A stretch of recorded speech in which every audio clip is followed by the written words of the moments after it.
अपनी क्षमताओं को पहचाने। एक स्किप रोज की किताब है जो मैंने बहुत साल पहले पढ़ी थी। स्किप रोज एक राइटर है और उनकी एक किताब मैंने पढ़ी थी, अपनी क्षमताओं को पहचाने। और वो किताब पढ़ने के बाद में मेरे को लगा था कि मुझे भी मेरी क्षमताओं को पहचानना चाहिए, और मैंने अपनी क्षमताओं को पहचाना।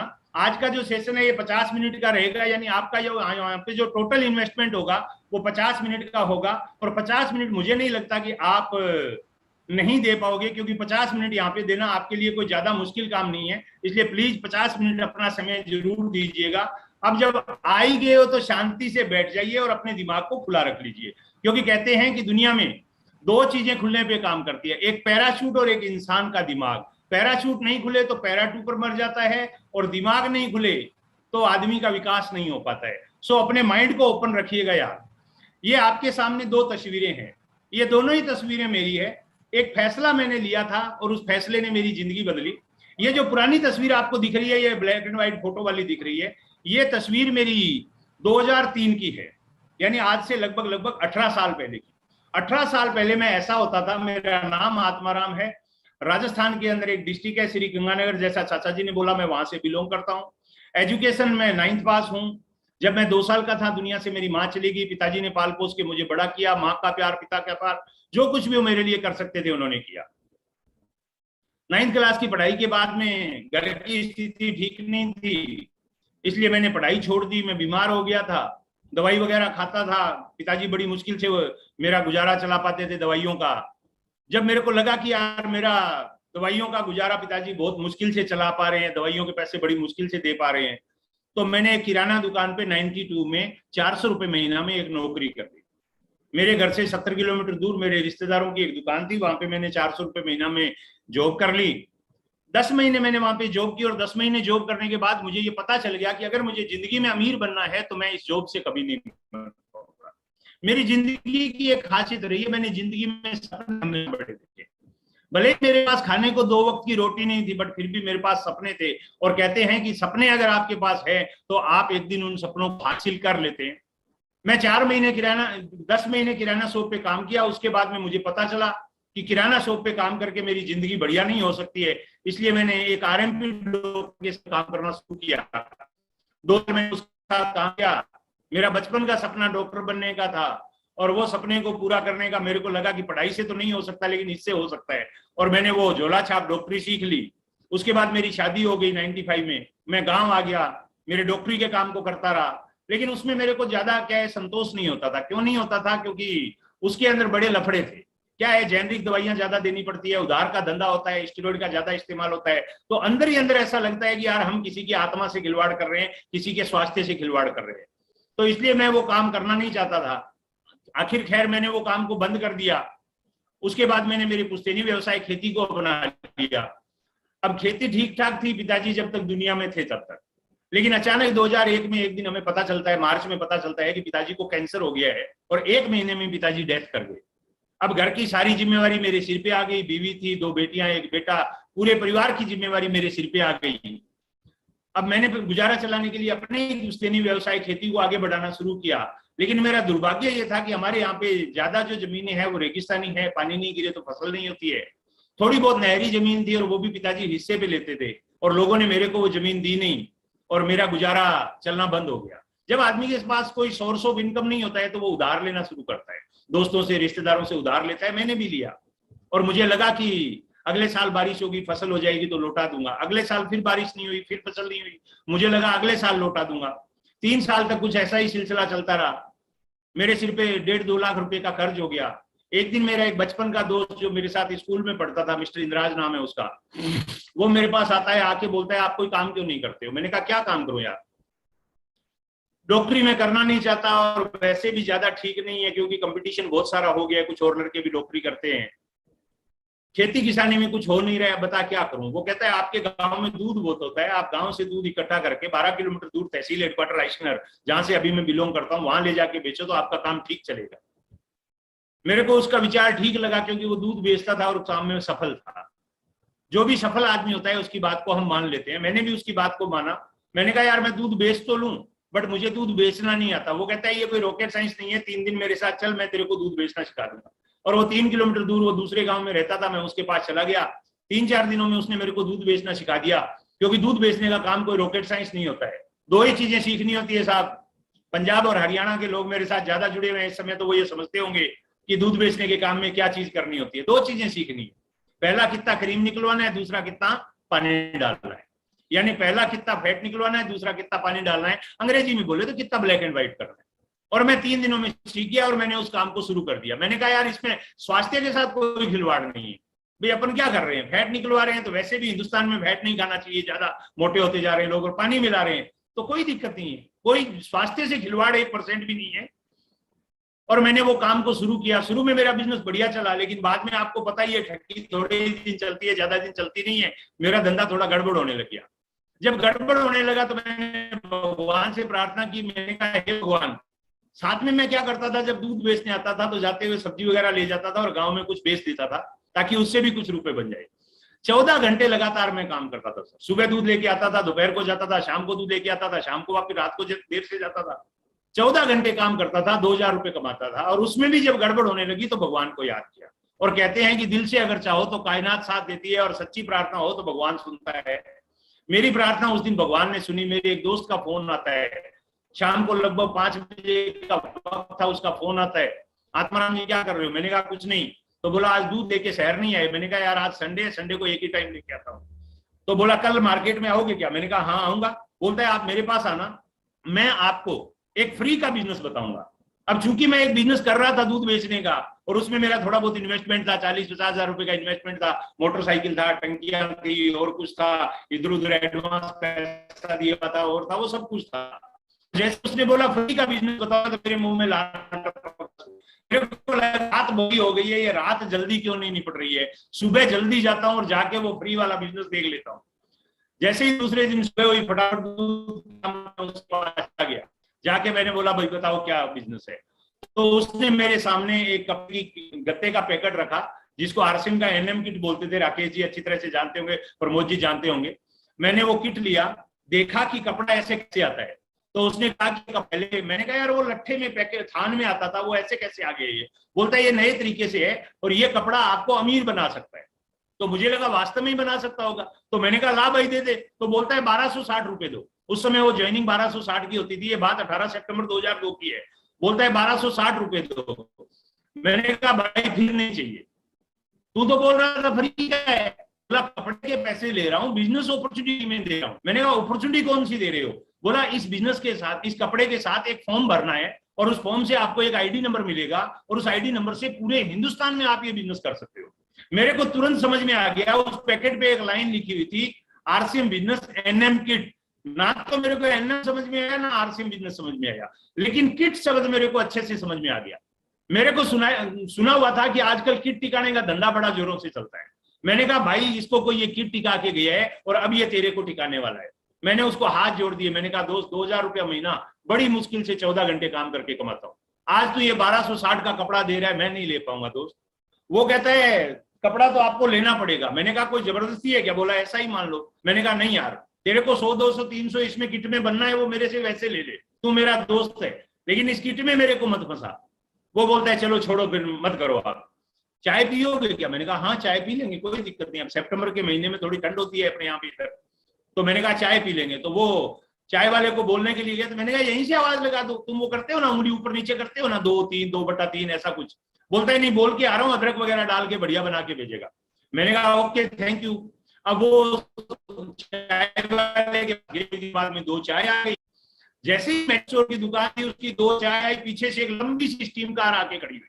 2002 में मारुति स्टीम कार काफी बड़ी लग्जरी कारों में से एक मानी जाती थी। और वो कार आके रुकी, और उस कार में से सेम राकेश शर्मा जी जैसा गोरा चिट्टा एक आदमी कार में से उतरता है, और उतर के दुकान में घुसता है। तब तक वो चाय वाला चाय लेके आ गया। दुकान में वो शख्स कार से उतर के घुसता है, उतने में हाथ आता है, hello Atmaram ji, how are you? अब वो हाथ उसने मिलाया तो इतना नरम हाथ था, मेरा दूध का राजदूत मोटरसाइकिल वाला हाथ।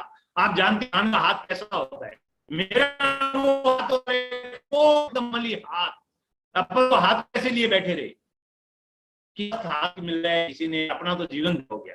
उन्होंने कहा और आत्माराम जी क्या हाल चाल है? मैंने सोचा यार ये आदमी तेरा नाम कैसे जानता है, तू नहीं जानता इस आदमी को। मैंने कहा सर आप मेरा नाम कैसे जानते हो? बोले आपको कौन नहीं जानता, सब जानते हैं आपको। मैंने कहा सब जानते हैं? बोले हाँ, आप दूध बहुत बढ़िया बेचते हो।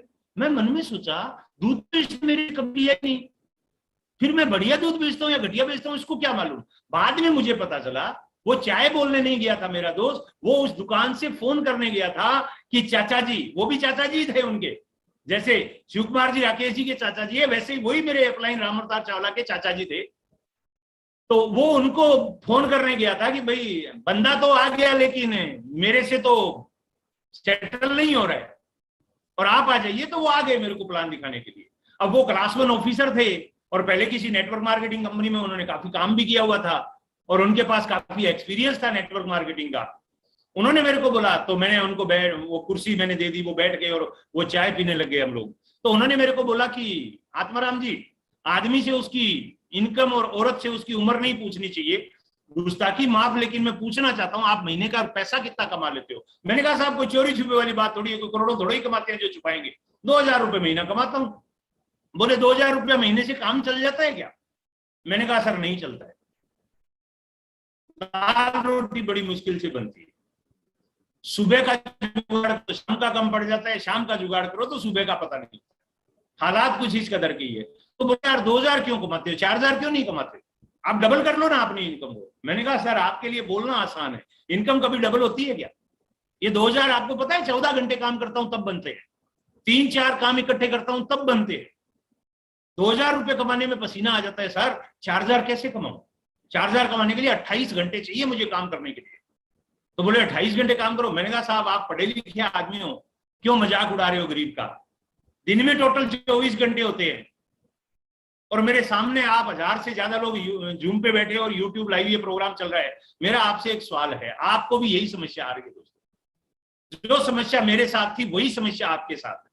आप भी अपनी इनकम बढ़ाना चाह रहे हो, बट समस्या क्या है? समस्या ये है कि आपके पास में समय नहीं है और मेरे पास भी समय नहीं था। 14 घंटे काम करने के बाद आदमी के पास कुछ बचता ही नहीं है काम करने के लिए। तो वो साहब ने मेरे को बोला कि आपके पास समय अगर हो तो क्या आप अपनी इनकम बढ़ाना चाहोगे? मैंने कहा कौन नहीं बढ़ाना चाहेगा। तो बोले समय पैदा करने का आपके पास कोई तरीका है? मैंने कहा नहीं है। तो बोले अच्छा आपसे ज्यादा कोई दूध वाला पैसे कमा रहा है? मैंने कहा हाँ बहुत सारे कमा रहे हैं, 10-10 हजार कमा रहे हैं। बोले वो कैसे कमा रहे हैं? मैंने कहा वो कुछ आदमी उन्होंने काम पे रखे हुए साथ में, और साथ में वो खुद काम करते हैं और साथ में कुछ आदमियों को लगा रखा है। तो बोले आप अपने साथ कुछ लोगों को क्यों नहीं लगा लेते हो? मैंने कहा साहब लगा तो सकता हूं लेकिन समस्या क्या है, मेरे पास पैसे नहीं है, दूसरा उतने घरों से कहां से मैं दूध की सेटिंग करूं, आगे भी सेटिंग पीछे भी सेटिंग। तो बोले कितने घरों से दूध लाते हो? मैंने कहा 25 घरों से। आगे कितने घरों में बेचते हो? 25 घरों में।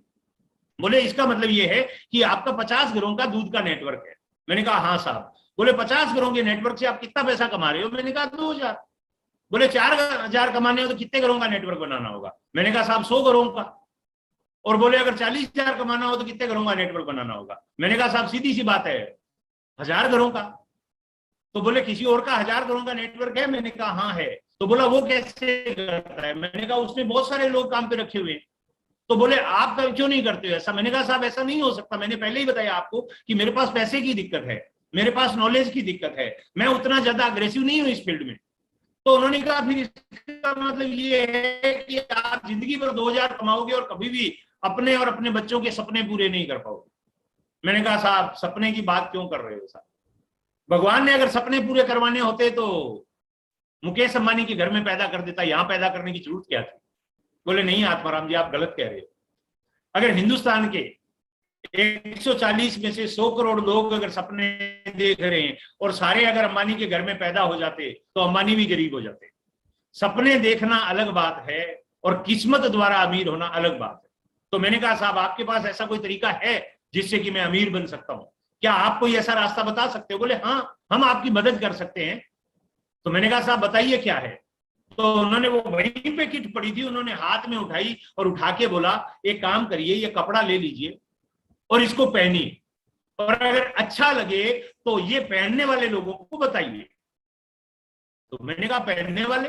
बोले हाँ जो भी कपड़ा पहनता हुआ है उस आदमी को ये बताइए। और आज कपड़ा आने वाले समय में बहुत प्रोडक्ट आएंगे, जो भी ग्राहक है उसको आप ये बताइए। तो मैंने कहा साहब ग्राहक तो पूरी दुनिया है। तो बोली पूरी दुनिया आपका फील्ड है, आप दूध का नेटवर्क बड़ा नहीं बना सकते।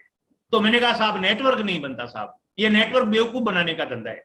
उन्होंने कहा अच्छा बताइए आपके शहर में, हमारे शहर में डॉक्टर सबसे ज्यादा पैसे कौन सा कमाता है? तो मैंने कहा डॉक्टर आईसी मुद्रा।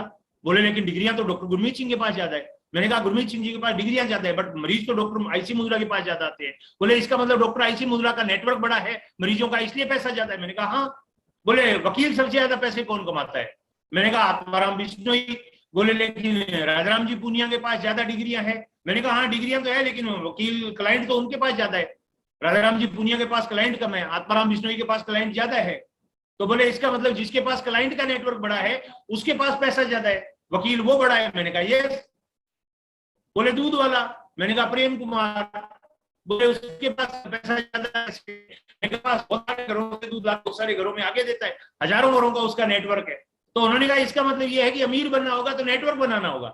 मैंने कहा हाँ। बोले आप किसका बना सकते हो? दूध वालों का आप बना नहीं सकते हो, वकील आप हो नहीं, क्लाइंटों का बना नहीं सकते हो, डॉक्टर आप हो नहीं, मरीजों का आप बना नहीं सकते हो, लेकिन आप ग्राहक हो, क्या ग्राहकों का नेटवर्क बना सकते हो? तब मेरे पास कोई जवाब नहीं था, क्योंकि मेरे सामने वो पिक्चर पूरी की पूरी क्लियर हो गई, क्रिस्टल क्लियर पिक्चर हो गई। इस साफा बांधे हुए आत्माराम के इस छोटे से दिमाग में एक बात क्लियर हो गई कि अमीर बनना है तो नेटवर्क बनाना पड़ेगा, किसी भी चीज का बनाना पड़ेगा, लेकिन नेटवर्क तो बनाना पड़ेगा। और मेरे पास कोई रास्ता नहीं था नेटवर्क बनाने का, क्योंकि ना ही तो मैं जीनियस था और ना ही मैं बहुत पढ़ा लिखा आदमी था। मेरे पास सिर्फ एक रास्ता था नेटवर्क बनाने का, और वो था आरसीएम बिजनेस में ग्राहकों का नेटवर्क बनाना। मैंने आरसीएम बिजनेस को ज्वाइन किया। 1260 रुपए मेरे को आज भी याद है। मैं 3 दोस्तों से 500 रुपए उधार पकड़ के लाया था और 1260 रुपए दिए और मैं इस बिजनेस को ज्वाइन किया। ज्वाइन करने के बाद घर गया, सबसे पहले मेरी बीवी ने मेरा मजाक उड़ाया। आपका भी उड़ा सकते हैं, क्योंकि इस दुनिया में जो भी आपका मजाक उड़ा रहा है वो इसलिए नहीं उड़ा रहा है कि वो आपका दुश्मन है, वो इसलिए उड़ा रहा है क्योंकि उसको जानकारी नहीं है। ये बिजनेस कंसेप्ट नया है, अभी तो फिर ये 21 साल पुराना हो गया इंडिया में, उस समय तो ये मात्र 3-4 साल पुराना था। मेरी बीवी ने कहा कि आप 9वीं क्लास तक पढ़े हुए हो, कुछ आता जाता आपको है नहीं, शहर के लोग आपको बेवकूफ बना दिए, आप 3 जोड़ी कपड़े ले आए और बोले कि इससे अमीर बन जाऊंगा। उसके बाद मैंने मेरे गांव के कुछ लोगों को बताया, उन्होंने मेरा खूब मजाक उड़ाया। मैंने बहुत प्रयास किया और आप में से भी बहुत सारे साथियों ने ऐसा प्रयास किया होगा, लेकिन कोई सफलता नहीं मिली होगी, मुझे भी नहीं मिली। और मुझे लगा कि मैं गलत जगह फंस गया, मुझे किसी ने बेवकूफ बना दिया और मैं इस बिजनेस से बाहर हो गया। यानी 18 सितंबर 2002 को ज्वाइन किया और 19 सितंबर 2002 को मैंने इस बिजनेस से आउट हो गया। लेकिन मेरा जो दोस्त था, जो अपलाइन था, आपका भी अपलाइन वैसा रहा होगा कोई, जिसने आपको बार बार फॉलो किया होगा, वो मेरे को बार बार फॉलो करता रहा। 6 महीने लगातार फॉलो करने के बाद एक दिन वो मेरे को घर से उठा के एक मीटिंग में लाया। वो मीटिंग थी, मैं तो मेरे भगवान, लेकिन उससे मुझे मालूम नहीं कि बीसी छाबड़ा जी कौन है। उस मीटिंग में मैं आया, 500 लोग थे उस मीटिंग में, पीछे की सीट पे बैठा था, सब लोग ताली बजा रहे थे, सूट बूट टाई में बहुत सारे लोग बैठे थे। मुझे लगा ये दुनिया कुछ अलग आ गई, ये कुछ लोग अलग है। थोड़ी देर मुझे बेवकूफ बनाने वाला लग रहा था, लेकिन थोड़ी देर में समझ में आ गया कि मामला बहुत बड़ा है। उस मीटिंग में मैंने 3 सवाल पूछे थे खुद से, और आपसे भी हाथ जोड़ के विनती करूंगा, जो भी नए साथी हैं, पहली बार आए हैं, ये 3 सवाल आज अपने आप से जरूर पूछिएगा। पहला सवाल मैंने खुद से पूछा, अगर आत्माराम तू इस बिजनेस को नहीं करता है तो 5 साल बाद तेरी स्थिति क्या होगी? तो अंदर से जवाब आया, कोई स्थिति नहीं होगी। पहले दूध बेचता था, बाद में भी दूध बेचेगा। आज दूध बेच रहे हैं, 5 साल बाद भी दूध बेचेगा। आज पैसे की तंगी है, 5 साल बाद भी तंगी होगी। आज उम्र 27 साल है, 5 साल बाद 32 साल हो जाएगी। कोई फर्क नहीं पड़ेगा, कोई फर्क नहीं पड़ेगा। दूसरा सवाल, अगर तू ये बिजनेस को कर लेता है और ये बिजनेस नहीं चलता है तो क्या होगा? अंदर से जवाब आया, कोई फर्क नहीं पड़ेगा। तू सामान पहले भी खाता है, तू सामान अभी भी खा लेगा। तू पहले भी दूध बेच रहा है, अभी भी दूध बेचेगा। कौन सा तू इसमें तेरा समय लगा रहा है? जो खाली बचने वाला समय है उसको लगाना है तुझे, तेरे काम को कोई डिस्टर्ब नहीं करना है, तेरा काम वैसे का वैसे चलता रहेगा, कोई फर्क नहीं पड़ेगा। लेकिन एक फर्क पड़ेगा, ये अच्छे लोगों की संगत करना सीख जाएगा। दारू पीता है, बीड़ी पीता है, सिगरेट पीता है, दूध वालों के साथ में एक गलत संगति में रहता है, उस संगत से बाहर निकल जाएगा, अच्छे लोगों के साथ बैठना सीख जाएगा। धीरूभाई अंबानी 5 स्टार होटल में जब दुबई में पेट्रोल पंप पे पेट्रोल भरते थे तो 5 स्टार होटल में जाके चाय पीते थे। वो इसलिए नहीं पीते थे कि उनको चाय अच्छी लगती थी, वो इसलिए चाय पीते थे क्योंकि उनको वहां की संगत अच्छी लगती थी। मैंने कहा संगत अच्छी हो जाएगी, और संगत अगर अच्छी हो जाएगी तो क्या पता अपने में भी थोड़ी रंगत आ जाएगी। तीसरा सवाल, अगर ये बिजनेस चल गया तो अंदर से जवाब है हमारे न्यारे हो जाएगा, बीवी के सपने पूरे हो जाएंगे, बच्चों की एजुकेशन अच्छी हो जाएगी, खुद के सपने पूरे हो जाएंगे, कच्चे घर की जगह पक्का घर बन जाएगा, मोटरसाइकिल की जगह 4 चक्का कार आ जाएगी, सब कुछ बदल जाएगा। और मैंने डिसाइड किया, बीसी सर बता रहे थे 3 से 5 साल ईमानदारी से इस बिजनेस में लगा दो, आपकी जिंदगी बदल जाएगी। और मैंने डिसाइड किया, मैंने इस बिजनेस को शुरू किया। लेकिन जब मैंने शुरू किया, जैसे आज आप में से भी बहुत सारे लोग शुरू कर रहे होंगे या कर रखा होगा, लेकिन वो बहुत सारी गलतियां करते होंगे। दोस्त, मेरी गलतियों से आप सीख लीजिए। कहते हैं बुद्धिमान इंसान वो होता है जो दूसरे की गलतियों से सीख ले। मैंने इस बिजनेस को शुरू किया तो मुझे यह लगा मैं बहुत बुद्धिमान आदमी हूं और मैं मेरे तरीके से बिजनेस को बिल्ड कर लूंगा, लेकिन मैं मेरे तरीके से इस बिजनेस को बिल्ड नहीं कर पाया। मैं कभी मीटिंग में जाता, कभी नहीं जाता, क्योंकि मेरे को लगता अपलाइन क्या बताएंगे मीटिंग में, वही तो बात होती है रोज की, वही आरसीएम का प्लान है, वही आरसीएम की बातें हैं। क्यों 100 रुपया खर्च करूं, 200 रुपया खर्च करूं। उस समय मीटिंग श्री गंगानगर में होती थी 80 किलोमीटर दूर, तो बस का भाड़ा और मीटिंग का टिकट वगैरह मिला के 200 रुपया खर्च हो जाता था। तो 2000 कमाने वाला 10% राशि को मीटिंग पे खर्च करे, ये मेरे को ठीक नहीं लगता था। मैं मीटिंग में नहीं जाता था, मैं 100% प्रोडक्ट यूज नहीं करता था। 2 साल मैंने मेरी मर्जी से काम किया, परिणाम यह हुआ कि मेरे को कोई इनकम नहीं, बहुत ही मिनिमम इनकम आई। शुरुआती 2.5 साल की मेरी जो इनकम थी वो 18,053 रुपया थी। 2 साल काम करने के बाद मेरा दूध का बिजनेस भी डिस्टर्ब हो गया था, मेरे घर में फाका कसी की नौबत आ गई थी, स्थिति बहुत खराब हो गई थी। मैंने सोचा कुछ और करूं, इस बिजनेस को छोड़ देता हूं, क्योंकि ये चल तो रहा नहीं है, तो छोड़ने में भलाई है। सबका चल रहा है, मेरा नहीं चल रहा है। आरसीएम तो ठीक है, लेकिन मेरी किस्मत हो सकता है खराब हो, और मैंने छोड़ने का निर्णय लिया। लेकिन अचानक रात को सोए सोए मेरे दिमाग में एक विचार आया, यार पहले पता तो कर लेते हैं, पहले पता तो कर लेते हैं मेरे से गलती कहां हो रही है, क्या पता अपने से गलती सुधार हो जाए। और मैं पता करने के लिए, हम में से ज्यादातर लोग छोड़ने का जब डिसीजन लेते हैं ना साहब, तो वो पता नहीं करते हैं कि हमें छोड़ना कैसे है। मैंने कहा मैं पता तो कर लेता हूं कि मेरे से गलती कहां हो रही है, और वो गलती को सुधारने के लिए या पता करने के लिए, यूं बोलिए आप, मैं अगले दिन सुबह मेरे अपलाइन मिस्टर इंद्राज बैठ जी के पास गया। इंद्राज जी उस समय अवेलेबल नहीं थे, इसलिए मैं उनके अपलाइन मिस्टर राजाराम सारण, जो कि दोनों मेरे अपलाइन है, मैं राजाराम जी के पास गया। राजाराम जी उस समय गुवाहाटी से आए थे, घंटा भर पहले वो आए थे। मैं घर गया तो उन्होंने मेरे को बोला आइए बैठिए आत्माराम जी, चाय पीजिए। चाय पी ली हम लोगों ने। मैंने कहा सर मेरा बिजनेस नहीं चल रहा है, मैं क्या करूं। तो मेरे को राजाराम जी ने एक बहुत अच्छा शब्द बोला था, उन्होंने कहा कभी नहीं चलेगा। मैंने कहा सर कभी नहीं चलेगा, क्यों नहीं चलेगा। उन्होंने कहा आप सिस्टम को फॉलो करते ही नहीं हो, कैसे चल जाएगा। हर आदमी इस बिजनेस में कामयाब होना चाहता है, बट हर आदमी सिस्टम को फॉलो नहीं करता है, इसलिए कामयाब केवल वो होता है जो सिस्टम को फॉलो करता है। मैंने कहा तो सर आप बताइए मैं क्या करूं। उन्होंने कहा करना क्या है, सिस्टम को फॉलो करो। मैंने कहा सर सिस्टम को फॉलो करने को तैयार हूं, बट सिस्टम देगा क्या। बोले 6 महीने सिस्टम को फॉलो कर लो, आप रॉयल्टी पे पहुंच जाओगे, 25,000 रुपए महीना इनकम पे पहुंच जाओगे। मैंने कहा सर सिस्टम को तो फॉलो कर रहा हूं। उन्होंने कहा नहीं कर रहे हो, जैसा मैं बताता हूं वैसा कर लो, 6 महीने में रॉयल्टी आ जाएगी। अब मैं शर्त लगा सकता हूं, मैं लिखित में आपको दे सकता हूं। मैंने कहा ठीक है सर, आप बताइए क्या करना होगा। मुझे भरोसा है आप मेरे को चेक दे दोगे, उसमें कोई डाउट नहीं है मुझे। आप बताइए क्या करना होगा। उन्होंने कहा 6 बेसिक, 8 कोर और 7 कॉर्डिनल रूल को आप फॉलो करना शुरू कर दो, आपकी रॉयल्टी आ जाएगी। और फिर उन्होंने एक बढ़िया बात बोली, उन्होंने कहा 10,000 रुपए महीने का आपको प्रोडक्ट सेल करके दिखाना होगा पहले। तो मैंने कहा सर प्रोडक्ट तो सेल 10,000 का तो बहुत ज्यादा होता है। उस समय चाय पत्ती, साबुन और वॉशिंग पाउडर और पेस्ट, ऐसे 4 प्रोडक्ट। लेकिन कहा सर मैं कोशिश करूंगा। उन्होंने कहा कोशिश नहीं करनी है, बेचना है। और मैं वो 10,000 रुपए का प्रोडक्ट लिया और मैं बेचने लग गया। पहले महीने मेरे को याद है मैंने लगभग 4 प्रोडक्ट बेचा। मेरे को लग रहा था राजाराम जी पीछा छुड़ाने के लिए बेवकूफ बना दिए मेरे को, बट मैंने कहा चलो 6 महीने कर लेते हैं। 6 महीने बाद कम से कम 25,000 का चेक तो मिल ही जाएगा, तो कुछ तो कर्जा उतर जाएगा।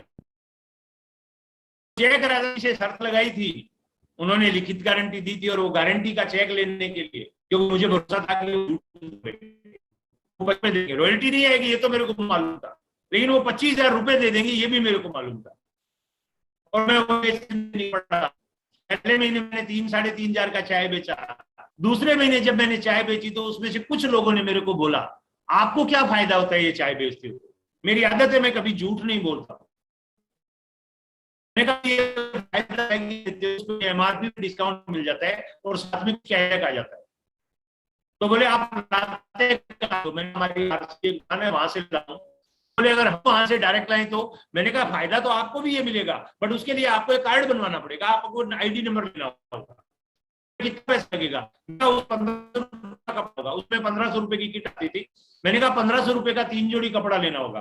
बोले उसके बाद हर महीने लेना होगा। मैंने कहा नहीं, एक ही बार लेना होगा, उसका बन जाएगा, उसका आप जब खरीदी होगे तब तब आपको फायदा मिलेगा।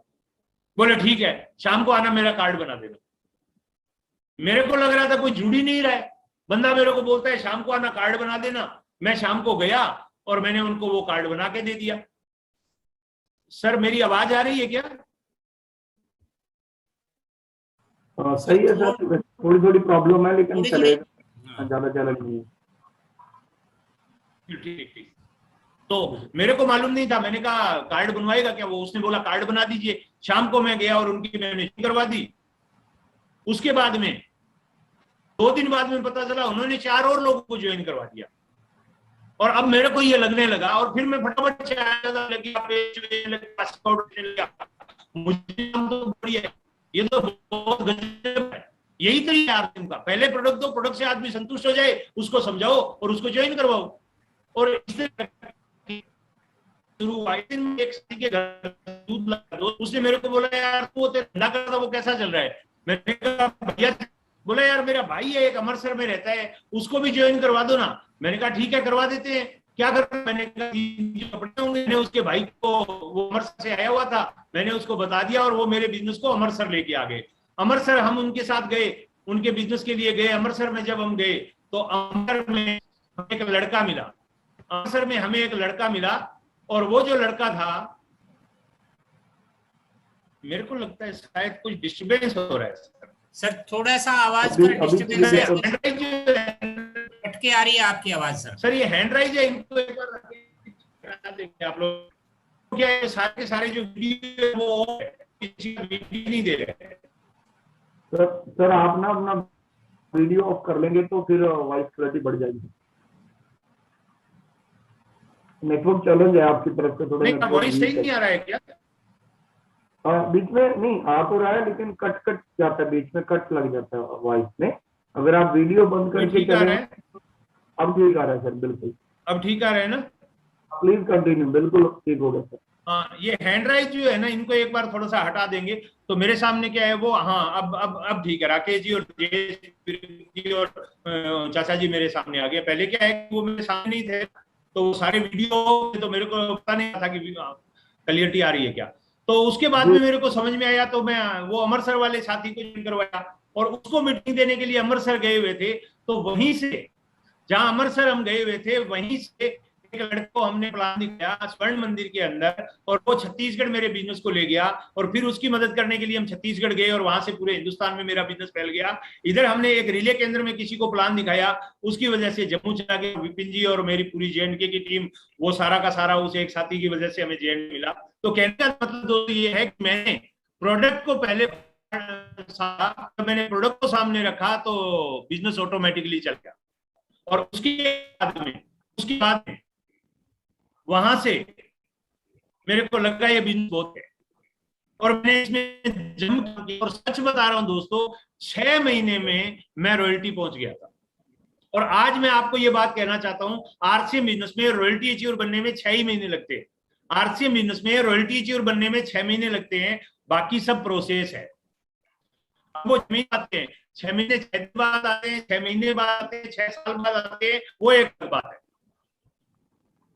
कुछ लोग 6 महीने बाद रोल्टी आ जाएंगे, कुछ लोग 6 साल बाद रोल्टी आएंगे।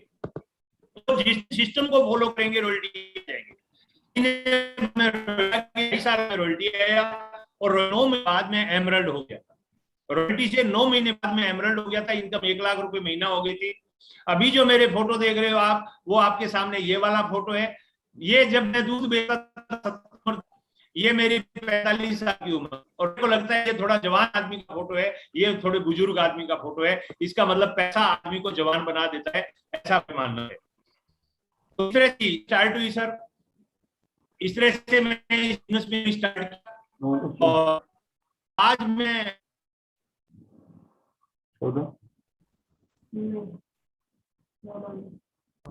सर अगेन साउंड प्रॉब्लम इस है। तरह से स्टार्ट की। सर 1 सेकंड का मेरे को आप टाइम देंगे क्या? हाँ बिल्कुल राकेश, बिल्कुल 1 सेकंड आप शुरू। ओके ओके थोड़ा सेटिंग कर लेता हूँ। हाँ बिल्कुल सर। क्या आज क्या है, बरसात हो गई ना, हमारे यहाँ कभी होती नहीं है बरसात, और आज हो गई। तो वो बरसात हो गई, तो आज पूरा का पूरा उसने गड़बड़ करने के लिए तैयारी कर ली ना। पहले तो होती नहीं है, आज ही हुई है थोड़ी सी। ओके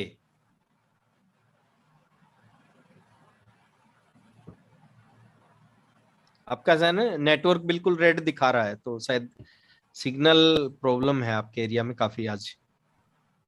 हाँ आज ही प्रॉब्लम हुई है सर, अदरवाइज तो नहीं होती है ये। ओके नो इश्यू सर, आपकी भावनाएं हमें समझ में आ रही है पूरी की।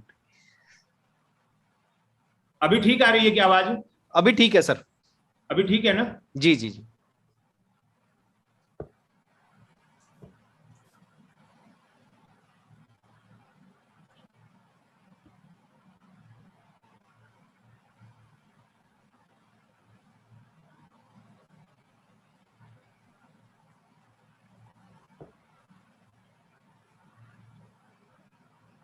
ये मेरे को कुछ सानिया मिर्जा से सम्मान मिला है, अमिताभ बच्चन साहब से मिलने का मौका मिला। देखिए एक बात मैं आप लोगों को कहना चाहूंगा। हेलो जी, अभी ठीक है ना? अभी ठीक है ना? जी सर ठीक जी सर, है, अभी पूरी ठीक तरह है। से। हाँ ठीक है, बिल्कुल ठीक है, ठीक है सर, ठीक है। खुद को हमेशा स्पेशल समझें, क्योंकि भगवान कुछ भी फालतू नहीं बनाता है। A man is not poor without a rupee, but a man is really poor without a dream and ambition. ये स्वामी विवेकानंद जी की लाइन मेरे को बहुत साल पहले पढ़ने को मिल गई थी, कि बिना पैसे के आदमी गरीब नहीं होता है, लेकिन अगर उसके पास कोई ड्रीम नहीं है और कोई उसके पास में महत्वाकांक्षा नहीं है, तो वो वास्तव में गरीब है। What do you dream of? हमारे क्या सपने हैं, आपके क्या सपने हैं? ट्रेवल द वर्ल्ड, पूरी दुनिया हम घूमना चाहते हैं, अच्छी कार लेना चाहते हैं, अच्छा घर लेना चाहते हैं, आर्थिक रूप से आजाद होना चाहते हैं। एक ड्रीम सर्किल होता है सर। समस्या क्या होती है, ड्रीम सर्किल में और इनकम सर्किल में बड़ा फर्क होता है। हमारी इनकम छोटी होती है और ड्रीम हमारे बड़े बड़े होते हैं। अब हमें कितना पैसा चाहिए आज जीवन जीने के लिए, मेरे को पहले मालूम ही नहीं होता था। मैं महंगाई नहीं जानता था, मैं इन्फ्लेशन नहीं जानता था। बहुत साल पहले मेरे को पता चला कि हमारी महंगाई जो है हर 10 साल 20 साल में 20 साल में डबल हो जाती है। और मेरे को धीरे धीरे ये चीजों का पता चला। 1940 में कहते हैं कि 10 रुपए में काम चल जाता था बढ़िया सारा, 60 में थोड़ा ठीक हो गया था, 100 रुपए में चल जाता था, 80 में 1000 में चलता था, 2000 में 10,000 में चलता था, 2020 में 1 लाख रुपए में चलता है। अभी हम 2020 में हैं, तो 1 लाख रुपए जिन लोगों की इनकम है उनका जीवन ठीक ठाक चल रहा है। इसका मतलब अगले 20 साल में, यानी 2040 में ये 10 लाख आराम से हो जाएगा। जिस हिसाब से पेट्रोल के दाम बढ़ रहे हैं, डीजल के दाम बढ़ रहे हैं, ये 1 लाख से 10 लाख हो जाएगा। अब आज की डेट में हिंदुस्तान के अंदर कितने लोग हैं जो 1 लाख रुपए से ऊपर की इनकम ले रहे हैं? अगर हम उसको गौर से देखें तो कितने लोग हैं जो 1 लाख रुपए से ऊपर की इनकम ले रहे हैं? इसको गौर से देखिए, आप इंडियन इकोनॉमी को समझें।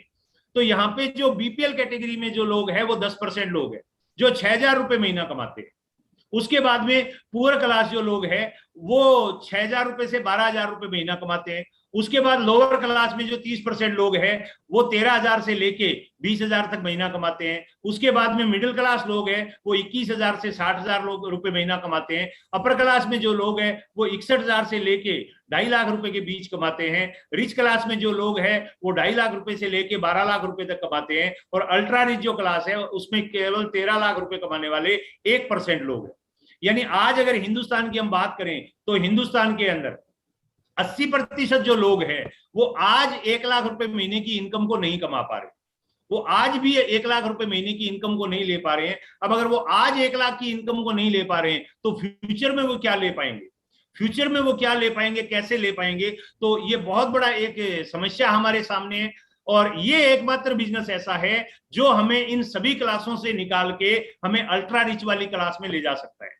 देखिए आज राकेश जी जो है वो अल्ट्रा रिच वाली क्लास में आ गए हैं, प्रमोद जी अल्ट्रा रिच वाली क्लास में आ गए हैं, राजाराम जी अल्ट्रा रिच वाली क्लास में आ गए हैं। लेकिन इस बिजनेस का एक खूबसूरती देखिए, मैं बीपीएल वाले में था, तो बीपीएल वाले से मैं अभी जो है वो रिच क्लास के आसपास में हूं। कभी मेरा बिजनेस में चेक 2.5 लाख आ जाता है, कभी 2 लाख आ जाता है, तो मैं रिच के आसपास में रहता हूं। मैं पुअर में था, मैं बीपीएल में था। अब कोई साथी पुअर में रहा होगा, कोई लोअर में रहा होगा, यानी सब लोग जो है इसमें आगे बढ़ते जा रहे हैं। यानी एकमात्र इंडस्ट्री है जो किसी भी क्लास से आपको अल्ट्रा रिच क्लास में ले जा सकती है। अगर कोई आदमी गवर्नमेंट जॉब में है तो वो अल्ट्रा रिच क्लास में नहीं जा सकता है, अगर प्राइवेट जॉब में है तो भी वो अल्ट्रा रिच क्लास में नहीं जा सकता है, अगर वो अपना कोई छोटा मोटा बिजनेस कर रहा है या प्रोफेशन कर रहा है तो भी अल्ट्रा रिच में नहीं जा सकता है, क्योंकि वहां पे लिमिटेशन ऑफ टाइम और लिमिटेशन ऑफ मैन पावर बहुत खराब करता है। लेकिन यहाँ पे वो सारी चीजें बंदिशें खत्म हो जाती है। इसलिए यहाँ पे कोई भी आदमी, 9वीं पास हूं मैं यहाँ पे पहुंच गया, मैं पहुंच रहा हूँ। राकेश जी ग्रेजुएट किए हुए हैं तो भी यहाँ पहुंच गए हैं, प्रमोद जी हैं, पढ़े लिखे लोग हैं, चाचा जी हैं। तो एक ही चीज चाहिए यहाँ पे, हमारी प्रिपरेशन। क्या हम तैयार हैं? क्या हम अल्ट्रा रिच में जाना चाहते हैं? अभी हमारे सामने क्या ऑप्शन रहते हैं साहब? What you have decided to do, हमें क्या करना है? क्या तो या तो हम जॉब करते हैं, ज्यादातर बच्चे क्या करते हैं, जॉब करते हैं, या कोई फैमिली का बिजनेस होता है वो करते हैं, या फिर अपना कोई और नया काम ढूंढ लेते हैं, कोई स्टार्टअप ढूंढ लेते हैं। और अभी कोरोना ना आके बड़ी समस्याएं पैदा कर दी है साहब। कोरोना ने आके 2 करोड़ से ज्यादा लोगों को बेरोजगार बना दिया है अभी अप्रैल और मई में। और ये बड़ा आंकड़ा जो है, ये तो बहुत बड़ा आंकड़ा है, 30-40 करोड़ लोगों का रोजगार छिन गया है। और थर्ड वेव जो आने वाला है, अभी केरला में दस्तक दे चुका है, और थर्ड वेव में ये बोला जा रहा है कि ये जो है वो जहां भी आया है सेकंड से भारी है, भगवान करे ना आए, बट फिर भी हमें तैयारी पहले करनी चाहिए। पहले अगर तैयारी करेंगे तो फायदा होगा। ये एक ऑथर है Robert T Kiyosaki, rich dad poor dad series इनकी किताबें आती है। रिच डैड पुअर डैड इनकी पहली किताब आई थी, बिजनेस स्कूल है, 21वीं सदी का व्यवसाय है। और मैं सभी साथियों से रिक्वेस्ट करूंगा कि 21वीं सदी का व्यवसाय, आप और किताबें सारी इनकी पढ़े या ना पढ़े, बट 21वीं सदी का व्यवसाय आप जरूर पढ़े। ये एक क्वाड्रेंट बताते हैं, इनकम का बताते हैं कि दुनिया में 4 तरीके से लोग पैसा बनाते हैं। पहला तरीका है लोग नौकरी से पैसा बनाते हैं, दूसरा तरीका है लोग अपना काम धंधा, अपना प्रोफेशन करके पैसा कमाते हैं, तीसरा तरीका है लोग अपना एक बहुत बड़ा सिस्टम बेस्ड बिजनेस खड़ा कर लेते हैं। बिजनेस वो नहीं जो किराना दुकान है या दूध बेचने का है, वो नहीं है, वो सेल्फ एम्प्लॉयड है, उसमें हम टाइम लगाते हैं, अपना हुनर लगाते हैं, पैसा कमाते हैं। बिजनेस वो जिसके अंदर एक सिस्टम काम करता है, लाइक जियो, लाइक टाटा, बिरला, बजाज, बांगा, डालमिया, अंबानी। और चौथा तरीका है लोग पैसे को काम पे लगा देते हैं। अब दुनिया के 95% जो लोग हैं वो एम्प्लॉय और सेल्फ एम्प्लॉयड है, और हमारे आसपास जितने भी लोग हैं वो इसी कैटेगरी से बिलोंग करते हैं। इसलिए हमें बचपन से, हमारे आसपास सारे जो लोग हैं वो 95% वाले हैं, इसलिए हमें बचपन से ही क्या लगता है मालूम है कि यही दुनिया का काम है, यही दुनिया में काम है और इसी काम से पैसा बनता है। हमें क्या लगता है कि यही काम है और इसी काम से पैसा बनता है, और हम नौकरी के पीछे भागते हैं, नौकरी नहीं मिलती है तो अपना काम धंधा शुरू करते हैं। लेकिन ये 95% जो लोग हैं इनके पास सिर्फ एक टीनी पोर्शन है दौलत का, बहुत छोटा सा हिस्सा है, 5% पैसा है। दूसरी तरफ दुनिया के अंदर 5% लोग ऐसे हैं जिनके पास 95% दौलत है, यानी इस पूरी धरती का 95% पैसा कुछ गिने चुने 5% लोगों के पास। जिंदगी के सारे एंजॉय करने वाले लोग जो है वो 5% वाले, पूरी दुनिया में घूमने जाने के लिए इनके पास पैसा है, समय है, आजादी है, सब कुछ है। मेरा आपसे एक सवाल है, अगर जिंदगी में कभी मौका मिले तो ये क्वाड्रेंट में लेफ्ट से 95 से निकल के 5 में जाना चाहिए या नहीं जाना चाहिए? जाना चाहिए, सब लोग चाहते हैं जाना चाहिए। अब मेरा आपसे एक सवाल है, आपके पास ऐसा कोई तरीका है जिससे आप जा सकते हैं? मैं तरीका बताऊं, 100 करोड़ रुपया बैंक में डाल दीजिए, आप जा सकते हो। आप बोलोगे साहब 100 करोड़ होते तो 9वीं पास को सुनते क्या जूम पे बैठ के? बिल्कुल सही बात है, नहीं सुनते साहब। तो ऑप्शन खत्म हो गया इन्वेस्टर वाला। अब पीछे एक ऑप्शन और बचता है, वो है बिजनेस ओनर बन जाइए।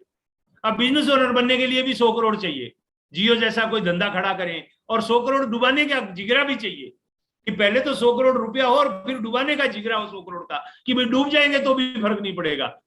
तो अपने पास तो वो भी नहीं है, तो क्या करें? तो फिर जे पॉल गेटी साहब के एक सिद्धांत को फॉलो करें। जे पॉल गेटी दुनिया के पहले अरबपति होते हैं और उन्होंने एक बात बोली थी, अगर आपको अमीर बनना है तो किसी अमीर आदमी के बिजनेस के पार्टनर बन जाइए। अब मुकेश अंबानी के पार्टनर बनना चाहिए तो बनाएगा क्या? नहीं बनाएगा साहब। टाटा जी बनाएंगे? नहीं बनाएंगे। बिरला जी बनाएंगे? नहीं बनाएंगे। तो कौन बनाएगा? एक आदमी है जो पूरे हिंदुस्तान को पार्टनर बना रहा है, उसका नाम है श्रीमान त्रिलोक चंद छाबड़ा, जिसकी कंपनी का नाम है फैशन शूटिंग प्राइवेट लिमिटेड। ताली जोर से बजा दीजिए दोस्त। हिंदुस्तान में सिर्फ एक आदमी है जो हम सबको पार्टनर बनाने के लिए पलक पावड़े बिछा के बैठा है कि आइए और 45% के मेरे पार्टनर बन जाइए, 45% के पार्टनर बन जाइए, और वो उनके साथ में आप पार्टनर बन के इस बिजनेस में बहुत बड़ा पार्टनरशिप पैदा कर सकते हो और एक बिजनेस ओनर आप बन सकते हो। हमने यही काम किया है और कुछ नहीं किया है। मैं पहले एम्प्लॉय था, 400 रुपए महीना में नौकरी करता था, फिर मैं सेल्फ एम्प्लॉयड था और वहां से मैं इस बिजनेस में आया और आज मैं एक बिजनेस ओनर भी हूं और एक इन्वेस्टर भी हूं। सेम राकेश जी है, सेम प्रमोद जी है, सेम दूसरे साथी है जो भी। यानी इसका मतलब ये एक नेटवर्क मार्केटिंग आरसीएम बिजनेस एक ऐसी अपॉर्चुनिटी है जो ई और एस से यानी 95% से निकाल के हमें 5% में ला सकती है। और कोई रास्ता नहीं है दोस्त हमारे पास। आप जितना मर्जी कर लीजिए, आप शेयर मार्केट में ट्रेडिंग कर लीजिए, इन्वेस्टर नहीं बन सकते। आप रियल एस्टेट में प्रॉपर्टी बेच लीजिए, इन्वेस्टर नहीं बन सकते। आई क्वाड्रेंट में आने के लिए सर पहले बी क्वाड्रेंट में आना कंपलसरी होता है।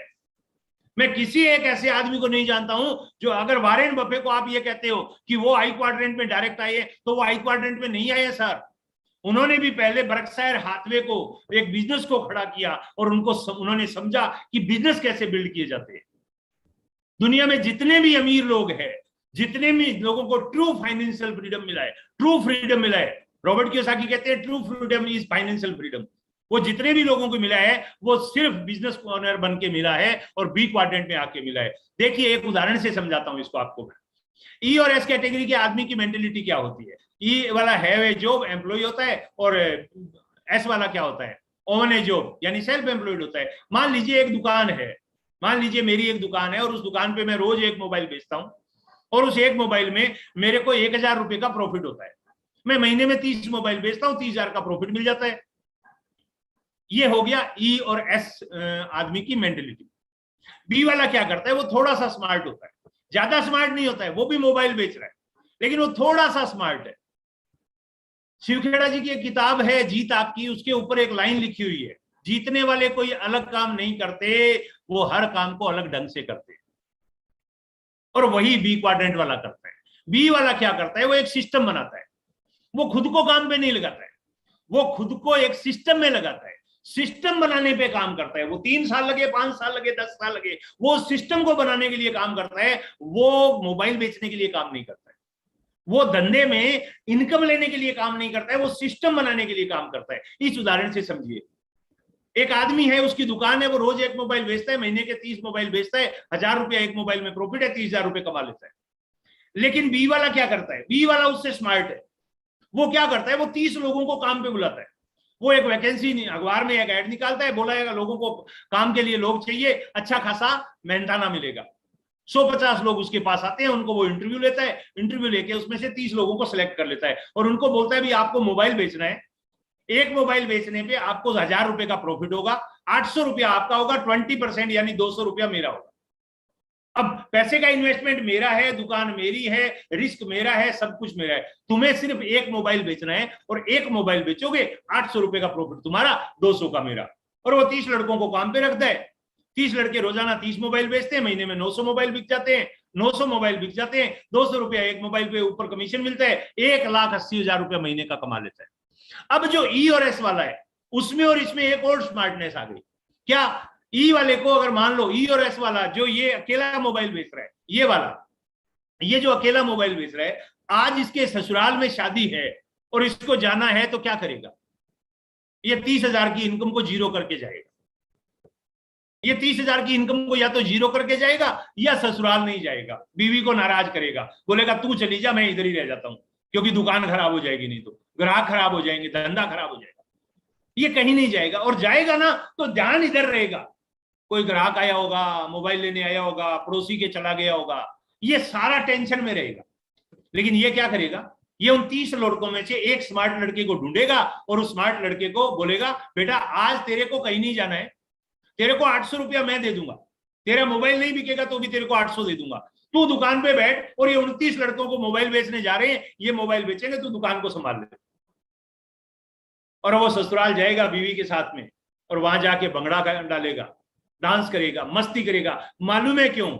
उसको पता है जेब से सिर्फ 800 ही जाएगा। 1,80,000 महीने का बन रहा है ना, उसके अंदर अपना आज जो 30 लड़के हैं वो आज 6,000 लेके आएंगे, 800 उसको देंगे तो भी 5,200 का धंधा हो गया।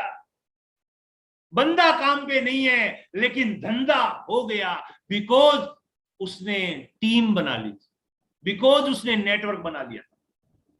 उसने कोई ज्यादा बड़ा काम नहीं किया, उसने थोड़ा सा स्मार्ट तरीके से किया। जैसा आरसीएम बिजनेस में हम क्या करते हैं, हम वही काम कर रहे हैं जो पहले कर रहे हैं, वही साबुन से नहा रहे हैं, वही कपड़े पहन रहे हैं, वही बातें कर रहे हैं, बस थोड़ा सा तरीका चेंज कर दिया है। और थोड़ा सा तरीका चेंज करने से इनकम में ट्रमेंडस चेंज आ जाता है, पर्सनैलिटी में ट्रमेंडस चेंज आ जाता है, लाइफस्टाइल में ट्रमेंडस चेंज आ जाता है, time freedom, money freedom, financial security, सब कुछ बदल जाता है सर। अब आप किस तरह का बिजनेस करना चाहेंगे? आप वो बिजनेस करना चाहेंगे जिसकी आपको जरूरत हो, लोगों को जरूरत हो, जो रिसेशन फ्री हो। और वो कौन सी इंडस्ट्री है आज की डेट में? वो इंडस्ट्री है या तो एजुकेशन, या सिकनेस, या वेलनेस एंड एफएमसीजी। ये 3 प्रकार की इंडस्ट्री है। और ये आज का जो युग है वो एंटरप्रेन्योर बनने का युग है साहब। आज का जो युग है वो उद्यमी बनने का युग है। और विकिपीडिया पे उद्यमी की जो डेफिनेशन है वो दी गई है, who runs problem solving business. उद्यमी कौन होता है? जो लोगों की समस्याओं को सॉल्व करता है। अब आप किस टाइप की इंडस्ट्री, आज की इंडस्ट्री में, आज के युग में बहुत सारे जो स्टार्टअप है, जो उद्यमी है, वो 4 प्रकार के बिजनेस करते हैं। इंडिया में अभी 4 प्रकार के बिजनेस का ट्रेंड बहुत अच्छे से चल रहा है। पहला है रियल एस्टेट का। बहुत सारे लोगों को सर्विस दे रहे हैं, क्योंकि उद्यमी वो है जो लोगों की समस्याओं को सॉल्व करे। अब लोगों की समस्या आज की डेट में, घरों की समस्या हिंदुस्तान में बहुत बड़ी समस्या है। तो कुछ लोग रियल एस्टेट का बिजनेस करते हैं, लेकिन उसमें समस्या क्या है? भारी भरकम कैपिटल इंटेंसिव इंडस्ट्री है, बहुत बड़ा रिस्क रहता है और बहुत सारे और लफड़े होते हैं। इसलिए आम आदमी के लिए ये पॉसिबल नहीं है। ई और एस वाले के लिए ये पॉसिबल नहीं है कि वो रियल एस्टेट में बहुत बड़ा पैसा बना सके, बहुत बड़ा रिस्क उठा सके। दूसरा है स्टॉक ट्रेडिंग। स्टॉक ट्रेडिंग के अंदर भी बहुत सारा पैसा चाहिए, बहुत सारा समय चाहिए, और ज्यादातर लोग बर्बाद होते देखे हैं साहब, मैंने आबाद होते हुए कम देखे हैं। तीसरा है कोई स्टार्टअप खोल लीजिए, जैसे स्विगी हो गया, जोमेटो हो गया, इस टाइप का कर लीजिए, तो उसमें भी बहुत सारी टेंशन है साहब। चौथा तरीका कौन सा है? चौथा तरीका है डिजिटल नेटवर्क मार्केटिंग कर लीजिए, जो अभी हम कर रहे हैं आपके साथ। कोई इन्वेस्टमेंट नहीं है, 0 इन्वेस्टमेंट है, best playground to test your skill. मैं 9वीं पास था, जिंदगी में मेरे पास कोई मौका नहीं था, मैं चाह के भी कोई बढ़िया नौकरी नहीं कर सकता था, मैं चाह के भी कोई बढ़िया बिजनेस नहीं कर सकता था, लेकिन मेरे अंदर स्किल था। मेरे को ऐसा लगता था कि मेरे को मौका मिले तो मैं कुछ भी कर सकता हूं। आरसीएम बिजनेस ने मुझे वो मौका दिया, और वो मौका दिया तो आज आपके सामने मैं बैठा हूं। Build passive income. सर मेरे दूध वाले साथी दूध बेचते हैं तो पैसे आते हैं, वो दूध नहीं बेचते हैं तो पैसे नहीं आते हैं, लेकिन मैं कुछ भी नहीं करूं तो भी पैसे आते हैं। मैं 1.5 साल से मेरे घर से बाहर नहीं गया हूं, फिर भी मेरे को 2 लाख रुपए महीने की इनकम आ रही है। पिछले साल का मेरा जो लेजर है वो 20 लाख रुपए का रहा है सर। 20 लाख रुपए की इनकम है, मैं घर में बैठा हूं। तीसरा, provide U A excellent network. एक अच्छा, अरे क्या पूछोगे यार, अभी देखिए पूरा हिंदुस्तान से लोग मेरे साथ जुड़े हुए हैं। मैं किसी भी स्टेशन पे, आपको मैं बताऊं, चाचा जी ने मेरे को दिल्ली रेलवे स्टेशन पे पहचाना था। मेरे हाथ के आरसीएम की घड़ी बंदी थी, और इनकी पारखी नजरें इतनी तेज है, मैं कहता हूं एक्सरे मशीन है। इन्होंने घड़ी देख के मेरे को बोला, आप आरसीएम करते हो? मैंने कहा यस। बोले मैं भी करता हूं। मैंने कहा वेरी गुड। हाथ मिलाया, मैंने कहा आप कहां से? तो इन्होंने कुछ नहीं बोला, इन्होंने ये नहीं बोला मैं हरियाणा से हूं, ये हूं, वो। इन्होंने एक नाम बोला, मैं राकेश शर्मा का चाचा हूं। मैंने कहा पहचान गया, बैठ जाइए चाचा जी, आप हमारे भी चाचा है।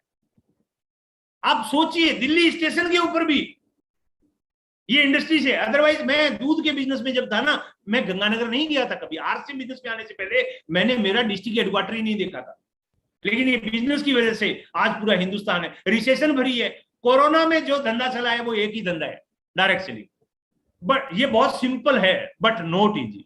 आसान नहीं है यार, कुछ तो करना पड़ेगा, कुछ तो सीखना पड़ेगा। राकेश जी को थोड़े दिन पहले मैंने सुना था कदम जी के चैनल पे, और इन्होंने कहा था कि कुछ काम है जो आपको करने होंगे। और मैं सच बता रहा हूं, यू आर सो लकी कि राकेश शर्मा आपके अपलाइन है। इतनी मीठी मधुर आवाज और इतना नॉलेज यार। मैं कहता हूं इस चैनल पे, इस टीम के लोगों के लिए तो ये सिंपल भी है और इजी भी है। इस टीम के लिए इजी है, बट समस्या क्या है? राकेश जी कुछ नए साथी बैठे हैं, वो कहते हैं क्या बात कर रहे हो, चैन बनानी पड़ेगी, मेंबर बनाने पड़ेंगे। तो सर कुछ चेन सिस्टम आपके सामने रख रहा हूं, some famous chain system. McDonald chain system है, चैन से सो रहा है। रेक रोग दुनिया से चले गए, चैन से सो रहे हैं। टाटा स्काई चेन सिस्टम है, रतन टाटा जी चैन से सो रहे हैं। जियो चेन सिस्टम है, अंबानी जी चैन से सो रहे हैं। कोरोना में अंबानी जी हिंदुस्तान छोड़ के किसी सुनसान टापू पे चले गए, मालूम है क्यों? 63 लाख लोगों का जियो का चैन बना डाला। पेटीएम वाला चैन से सो रहा है, फेसबुक वाला 26 साल का लड़का मार्क जुकरबर्ग चैन से सो रहा है। साहब जितनों ने चैन बना रखी है ना, सब चैन से सोए हुए हैं। नेटवर्क मार्केटिंग चैन का बिजनेस तो नहीं है, लेकिन अगर आप ये मानते हो नेटवर्क मार्केटिंग चेन सिस्टम नहीं है, लेकिन अगर आप मानते हो तो मान लीजिए कि ये चेन सिस्टम है। लेकिन मेरे दोस्त, नेटवर्क मार्केटिंग में भी राकेश शर्मा जी ने चेन बना दी ना, तो दिल्ली में मस्त बिंदास 1.5 साल से सो रहे हैं। और कोरोना आया ना तो घर के बाहर ताला लगाया था, अंदर नहीं लगाया था। बोले दिल्ली में कोरोना ज्यादा फैल रहा है, बाहर लगा दिया ताकि कोई आके दरवाजे पे घंटी भी ना बजावे। क्यों? घर पे है ही नहीं, बाहर गए हुए। बाहर से किसी को, पड़ोसी को बोला होगा, वो सपना चौधरी को बोला होगा, ताला लगा के चाबी घर में फेंक दो, बैठे रहे होंगे। क्यों? चैन बना डाली। जिंदगी में एक शब्द को आज लिख लो दिलो दिमाग पे, चैन से सोना चाहते हो तो चैन बनाना सीख जाओ, नहीं तो जिंदगी भर बेचैन रहना पड़ेगा। मैं दूध बेचता था साहब, 14 घंटे काम करता था, फिर भी बेचैन रहता था। ट्रक वाला आ गया, नींद गलती से उसको आ गई, मेरी 2 आंखें नहीं 4 आंखें खुली है, क्या गारंटी है उसकी खुली है? अगर उसकी बंद हो गई 1 सेकंड के लिए, अपना साफ हो जाएगा। लेकिन अब कोई डर नहीं है, अब उसकी सारी की सारी बंद हो जाए, कोई फर्क नहीं पड़ता है। हाँ, दुनिया से चले जाएंगे, जाना नहीं चाहते हैं, 150-200 साल जीना चाहते हैं, क्योंकि यही तो जिंदगी है। मौका तो अब मिला है जिंदगी जीने का, जीना चाहते हैं, बट कुछ हो जाए तो वो टेंशन नहीं है फैमिली वाली। क्यों? चैन बना डाला। सो अगर चैन से सोना है तो आज चैन बनाने का मौका आपके पास। आप मैकडोनाल्ड जैसा नहीं कर सकते, पेटीएम जैसा नहीं कर सकते, जियो जैसा नहीं कर सकते, बट 9वीं पास आत्माराम जैसा तो कर ही सकते हो यार, क्योंकि मेरे से आप ज्यादा क्वालिफाइड हो। और ये लीगल है, ये इलीगल नहीं है। आरसीएम बिजनेस लीगल है। इलीगल क्या होता है? जो चैन सिस्टम जिसको आप देखते हो वो इलीगल होता है। 2 के नीचे 2 जोड़ने, मेंबर बनाने पड़ेंगे, इन्वेस्टमेंट करनी पड़ेगी, इतना डालोगे तो इतना निकलेगा। लेकिन लीगल व्यवसाय कौन से है? जिसके अंदर रेफरिंग इनकम आती है, रेफर करने से आपको पैसा आता है, रिकमेंड करने से पैसा आता है, बिजनेस ऑफ रिकमेंडेशन होता है, और आपको टर्नओवर से पैसा मिलता है। वो व्यवसाय जो है वो लीगल व्यवसाय है, और आरसीएम में यही चीजों से पैसा मिलता है। अब दुनिया के एक्सपर्ट क्या कहते हैं इस बिजनेस के बारे में, नेटवर्क मार्केटिंग बारे में? Direct selling professional are doing very respectable profession, they are the economic driver of the growth of the nation. Mister Amitabh Kant साहब IAS है, और ये नीति आयोग के चेयरमैन भी है, और ये कहते हैं इंडस्ट्री बहुत बढ़िया है और ये एक रिस्पेक्टेबल प्रोफेशन है। ये कोई एरा गहरा नथु गहरा का काम नहीं है, ये बेवकूफ बनाने का धंधा नहीं है। और आज अभी तो दिल्ली यूनिवर्सिटी के अंदर, ये मेरे को तो हैरानी होगी देख के कि दिल्ली यूनिवर्सिटी में नेटवर्क मार्केटिंग में इतनी सारी बातें तो हम ही नहीं बताते जितनी वो पहले बताएंगे बच्चे को, फिर वो ज्वाइन करेगा। उसके बाद में अभी पोस्ट ग्रेजुएट डिप्लोमा सुलूनी यूनिवर्सिटी वाले करवा रहे हैं, यानी पहले 3 लाख रुपया खर्च करेगा बच्चा, 1.5 लाख रुपए डिप्लोमे के देगा, 1.5 लाख रुपए हॉस्टल की फीस देगा। सब लोग 1.5 लाख को प्रमोट कर रहे हैं राकेश जी, यानी वो मतलब 1.5 लाख रुपए फीस लेंगे तो बच्चा वहां पे भूखा सोएगा क्या 1 साल तक? रहने का नहीं लगेगा क्या? हिमाचल तो वैसे भी बहुत महंगा शहर है, वो महंगा स्टेट है। तो 3 लाख रुपया खर्चा करेगा, उसके बाद 12 महीने की पढ़ाई करेगा, 8 महीने वहां रहेगा, 3 महीने इंटर्नशिप करेगा, आरसीएम में आके राकेश जी के साथ काम करेगा, और उसके बाद में मालूम है क्या बोलेगा? सर्टिफिकेट लाएगा, बोलेगा ये डिप्लोमा है मेरे पास में डायरेक्ट सेलिंग का, अब मुझे आप ज्वाइन करवा लीजिए। तो भाई 3 लाख लगा के 1 साल लगा के आना, उससे अच्छा है आज ही आ जाना, काहे को इतना लंबा चौड़ा गेम करने का। और ये दुनिया के एक्सपर्ट है, बिल गेट्स कहते हैं, बिल क्लिंटन कहते हैं, रॉबर्ट कियोसाकी कहते हैं कि इससे अच्छी कोई इंडस्ट्री नहीं है। ये बातें आपको गूगल पे सारी मिल जाएगी, इसलिए मैं इन पे समय नहीं लगा रहा हूं। कलाम साहब ने भी बोला है कि 21वीं सदी का ये सबसे बड़ा व्यवसाय है और हिंदुस्तान के युवाओं को इसको जरूर करना चाहिए। और मोदी जी कह रहे हैं कि अनएम्प्लॉयमेंट जो है वो इंडिया के लिए एक बड़ा परेशानी का काम है, और डायरेक्ट सेलिंग इस समस्या से हमें मुक्ति दिला सकती है। तो अब ये डोनाल्ड ट्रंप साहब, कौन नहीं जानता साहब इनको, ये तो अपने ट्विटर हैंडल के लिए मशहूर है, और ये भी कहते हैं कि अगर आज मुझे दोबारा शुरू करना हो ना तो मैं मिलियंस ऑफ डॉलर कमा लूंगा नेटवर्क मार्केटिंग से। ये ब्रायन ट्रेसी भी कहते हैं, जिम रोन भी कहते हैं, ये संदीप माहेश्वरी और विवेक बिंद्रा जी भी कहते हैं, how to choose the best company in network marketing. आप बेस्ट कंपनी कैसे चुनोगे? अब आपको लगता है हाँ यार करना तो है, तो अब बहुत सारी कंपनियां हिंदुस्तान में, बहुत सारे कुकुर मुक्ते हैं, उनमें बढ़िया कंपनी को कैसे निकाले? तो एक ही तरीका है, जिसके लोग बढ़िया, जो झूठ नहीं बोलते हो, फर्जीवाड़ा नहीं करते हो, दिखावा नहीं करते हो। इनकम 1 लाख, भाड़े के ऊपर लिए हुए, किराए पे लिए हुए सारे सामान, किस्तों पे लिया हुआ सारा माल ताल, और आके दिखाते हैं कि जी ये मिल जाएगा, वो मिल जाएगा। वो वाले लोग नहीं, सिंपल लोगों, ईमानदार लोगों, सीधे साधे लोग, तो वो आपको आरसीएम में मिल सकते हैं। ट्रेनिंग सिस्टम बहुत बढ़िया हो, तो उसकी तो बात ही नहीं करनी चाहिए। ट्रेनिंग सिस्टम की तो यहां से बढ़िया ट्रेनिंग सिस्टम मेरे को नहीं लगता कहीं और हो। प्रोडक्ट बहुत अच्छा हो। प्रोडक्ट की अगर बात करें तो साहब प्रोडक्ट तो इतना अच्छा है और इतना रीजनेबल क्वालिटी है कि आज मेरे साथ एक साथी ने मैसेज भेजा था 1560 रुपए का, मैं राकेश जी को भेज दूंगा, वो ग्रुप में आ जाएगा, मेरे स्टेटस में भी लगा हुआ पड़ा है, निकाल लीजिएगा। 1560 रुपए का सामान आप लेते हो ना, 1560 रुपए का सामान मार्केट से जो लेते हो, वो आरसीएम के अंदर 800 रुपए में आ जाता है, कैशबैक वगैरह सब काटने के बाद।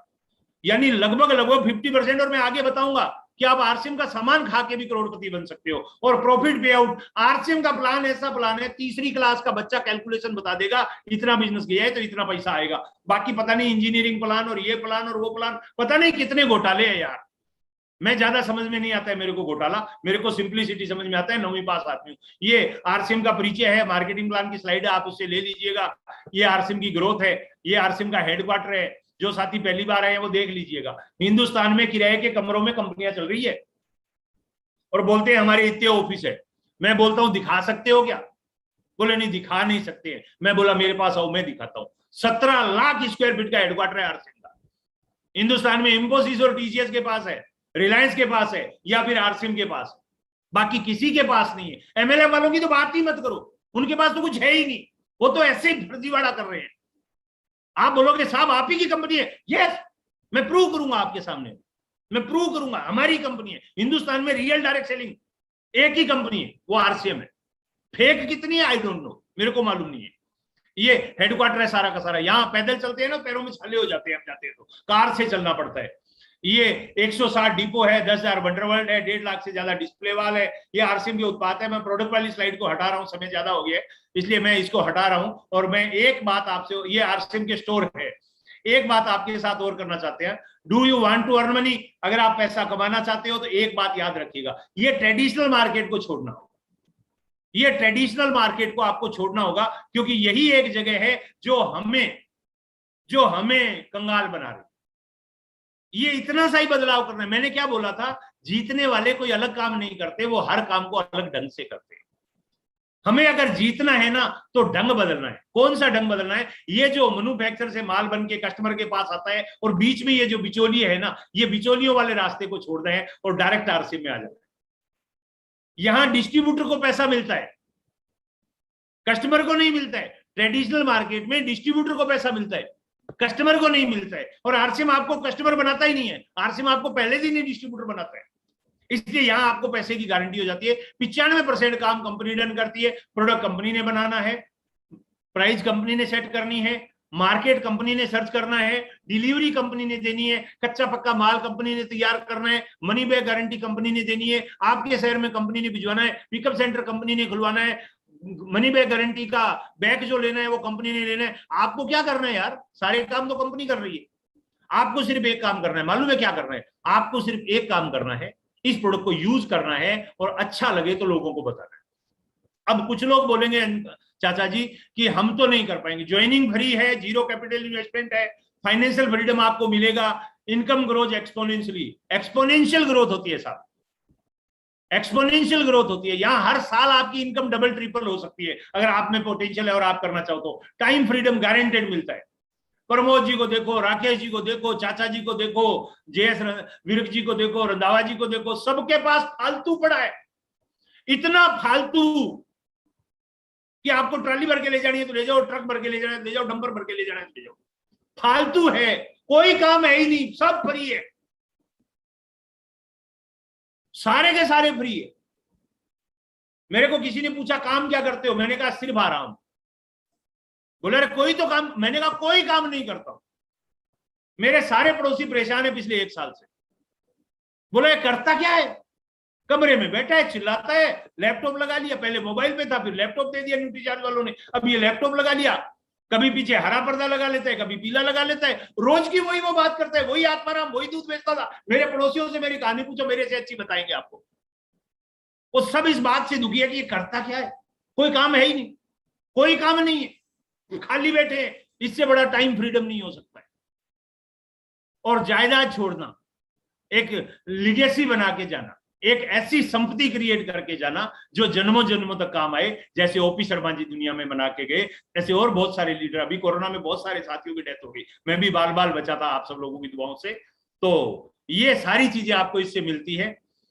अब मैं आ जाता हूं मेरे एक फेवरेट टॉपिक पे, ये आखिरी टॉपिक है मेरा, और इसको आप समझिएगा।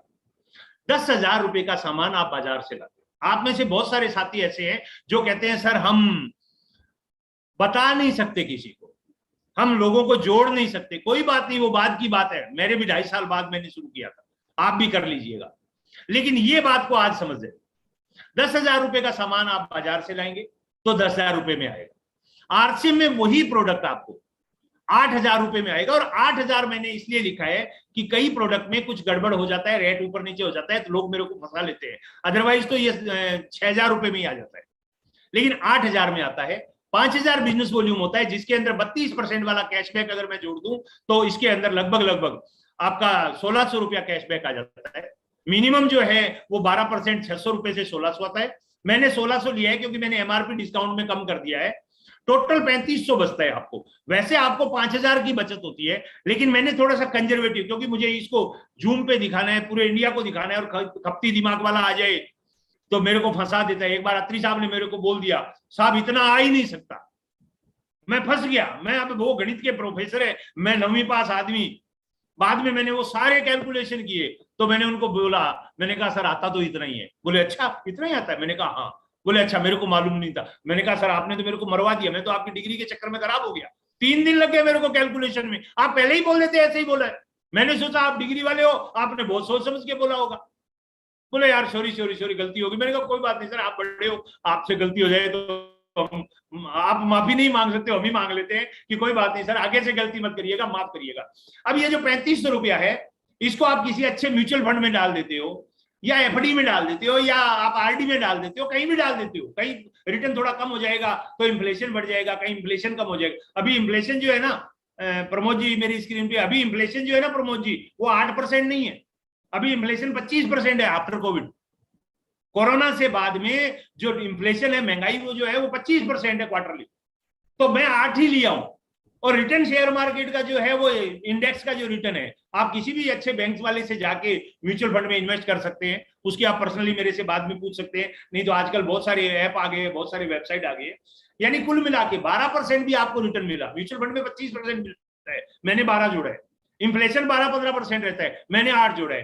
तो भी अगर 10 साल आप आरसीएम से सिर्फ सामान लाए, 1 तारीख को आपको सैलरी मिलती है, उस 1 तारीख को या आपको कभी भी आपके हाथ में पैसा आता है, उस पैसे को लीजिए, मुंह पे टेप लगा के जाइए, एक पट्टी बना के लीजिए घर से सामान की, मुंह पे टेप लगा के जाइए, पिकअप सेंटर वाले को पकड़ा दीजिए, वो सामान पैक कर देगा, बिल काट देगा। वो पैसा जो आए उसको हाथ मत लगाइए, वो पैसा जाके सीधा इधर डाल दीजिए और सामान ला के खाइए। आरसीएम शब्द जिंदगी में नहीं बोला। 10 साल खाओगे 10,92,893 के मालिक हो जाओगे। 20 साल खाओगे 59,66,445 के मालिक हो जाओगे। 30 साल खाओगे लगभग 2.5 करोड़ रुपए आपको आ जाएंगे। 40 साल खाओगे 9.25 करोड़ आ जाएंगे। और अगर 50 साल तक गलती से आरसीएम का सामान खा लिया तो 33 करोड़ रुपए आपके अकाउंट में आ जाएंगे। आप बोलोगे साहब झूठ बोल रहे हो, ऐसा कभी होता है क्या? तो आपका जो पड़ोसी बनिया है ना, उससे जाके पूछो 50 साल पहले इसी शोरूम में रहता था क्या? वो बोलेगा नहीं, टीन शेड में रहता था। तो बोले ऐसे कैसे बन गया? बोला 50 साल लगे, गद्दी पे बैठा हूं, मेहनत की है। वो यही मेहनत है। वो 50 साल से आपने उसको अमीर बनाया है। आरसीएम आपके लिए मौका है, आपको अमीर बनाने आया है। अब मेरे को एक बात बताइए, वो ई और एस वाला एक मोबाइल बेच के 1,000 रुपए रोज कमा रहा था, महीने के 30,000 कमा रहा था। एक दूसरे ने थोड़ी सी बुद्धि लगाई, 30 लोगों का एक नेटवर्क बना लिया, एक टीम बना ली, और वो 1,80,000 कमाने लग गया। आप पहले जिस दुकान से सामान ला रहे, अरे पैसे के बदले लोग अपनों को छोड़ देते हैं, आप दुकान को नहीं छोड़ सकते क्या? लोग पैसे के लिए अपनों को छोड़ देते हैं, आप दुकान को नहीं छोड़ सकते क्या? दुकान को बदल दीजिए, तकदीर बदल जाएगी। नहीं समझ में आता हो मत करिए, नहीं समझ में आता हो ना मत करिए, लेकिन दुकान तो बदल सकते हो ना। दुकान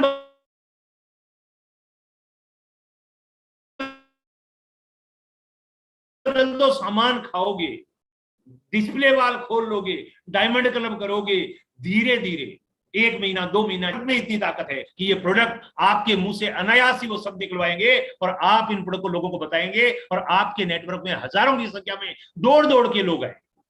सो माय डियर फ्रेंड, एक ही फैसला लीजिए आज। और अभी तो जम्मू में परसों टाटा का नकली नमक पकड़ा गया, परसों नकली नमक पकड़ा गया और वो भी टाटा वालों ने आके पकड़ा। मेरे को आज तक समझ में नहीं आया, हम खा रहे हैं वो असली है कि नकली है। एफएसएसआई कहते हैं 52% प्रोडक्ट नकली है जो बाजार में मिलते हैं वो। मैं कहता हूं 52 नहीं, 100 का 100 नकली है, लेकिन आरसीएम में असली है। बाजार में नकली क्यों है? आप बोलोगे 100 का 100 नकली कैसे है? तुम कौन से बादशाह आ गए जो ये बोलते हो 100 का 100 नकली है? यस, मैं दावे के साथ बोलता हूं 100 का 100 नकली। असली होता तो गारंटी मिलती, असली होता तो गारंटी मिलती। जो बेच रहा है दुकानदार उसको भी मालूम नहीं है, जो कंपनी बेच रही है। टाटा नमक वाले दिल्ली से आए और जाके पुंछ में टाटा का नकली नमक पकड़ा, उनको क्या मालूम है वो दुकान पे नकली हमारा है कि और है? वो तो पैकेट खोला, जांच की, तब पता चला। अभी आपके घर में जो किचन में सामान है, जो खाना अभी आपके बना है, उस खाने में जो धनिया पाउडर डाला है, क्या वो धनिया के दाने हैं? अरे नहीं भाई, मेरे यहाँ पे धनिया की फैक्ट्री है। वो क्या करते हैं, खेत से पूरा उखाड़ के लाते हैं पेड़ को, धनिया का जो झाड़ होता है ना उसको पूरा उखाड़ के लाते हैं और लाके सीधा का सीधा चक्की में पीस देते हैं। अब धनिया के दाने की खुशबू है, धनिया का वो जो कचरा जिसको जानवर नहीं खाता उसको हम खा रहे हैं पैसे देके। और चिली पाउडर, उसके पीछे जो लकड़ी होती है ना, डंठल जिसको बोलते हैं, उसको तोड़ के बीज निकाल के वो छिलका होता है, उससे चिली पाउडर बनाया जाता है। और हम कौन सा खा रहे हैं? वो लकड़ भी साथ में है, वो बीज में मालूम है क्या होता है? कैप्सिकम होता है, और कैप्सिकम से कैंसर होता है। और हम कह रहे हैं तेज, वो तीखा लाल, हरा लाल, पीला लाल, पता नहीं कौन कौन से लाल लाएंगे। हाथ जोड़ के विनती है, एक बार भीलवाड़ा जाइए, आरसी वर्ल्ड में देखिए तो सही चिली तैयार कैसे होती है। लकड़ तोड़ के अलग जलाए जा रहे हैं, बीज अलग जलाए जा रहे हैं, और छिलके पीस के आपको पैक करके भेजे जा रहे हैं, और वो भी आपके मार्केट से कम दाम पे दिए जा रहे हैं। तो आम के आम और गुठलियों के दाम फिर भी समझ में नहीं आए तो क्या इलाज है? मेरे को 12-13 साल पहले समझ में आ गया, इसलिए आपके सामने बोलने का राकेश जी ने मौका दे दिया। आज आपको समझ में आएगा, 10 साल बाद आपको पूरा हिंदुस्तान लाइन लगा के सुनेगा। बहुत बहुत धन्यवाद, थैंक यू वेरी मच। अब फैसला लेने की बारी